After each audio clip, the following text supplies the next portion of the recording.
இங்கே ஆணாதிக்க சமூகத்தில் வந்து பார்த்தீங்கன்னா நீங்கள் ரொம்பலாம் குரல் கொடுக்க முடியாது. நீ இல்லைனா இன்னொருத்தர் வந்து பார்த்தீங்கன்னா ரெடியாக இருக்கிறாங்க, நடிக்கிறதுக்கு இல்லை படுக்கிறதுக்கும் சேர்த்து. அப்போ என்ன பண்ணுவாங்க அவங்க? அந்த வாய்ப்பை அவள் எடுத்துகிட்டு போட்டு நினைப்பாங்களா? நீ கிளம்பி போனால் அந்த இடத்த ஃபில் பண்ணுறதுக்கு நான் ரெடியாக இருக்கிறேன், போனால் போடு, பிழைக்க தெரியாதவா என்ன பெரிய இது?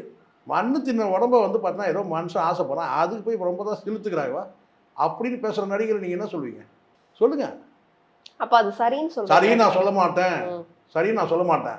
அவங்களுக்கு அது சரி, அவ்வளோதான். அவங்களுக்கு அதன் மூலம் அவங்க பொருளாதார தேவையை அவங்க பூர்த்தி பண்ணிக்கிறாங்க.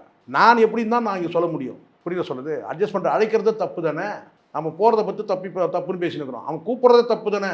அதை பற்றி யாரும் பேசுறது இல்லைல்ல. ஏன்னா அவன் ஆண், அதனால் பேசுறது கிடையாது. அட்ஜஸ்ட்மெண்ட் பண்ணிட்டு போகிற பொம்பளை வந்து நம்ம பேசுகிறோம். அதனால தான் நான் முதல்ல சொல்லிட்டேன், இந்த ஊசி நூல் இதெல்லாம் நான் பேச மாட்டேன். அவங்க தேவை அவங்க பூர்த்தி பண்ணிக்கிறாங்க. இதை நீ சரி தப்புலாம் சொல்ல முடியாது. நாம் எப்படி பார்க்குறோம் பொம்பளைன்றது தான் முக்கியம். எனக்கு அதுதான் முக்கியம்.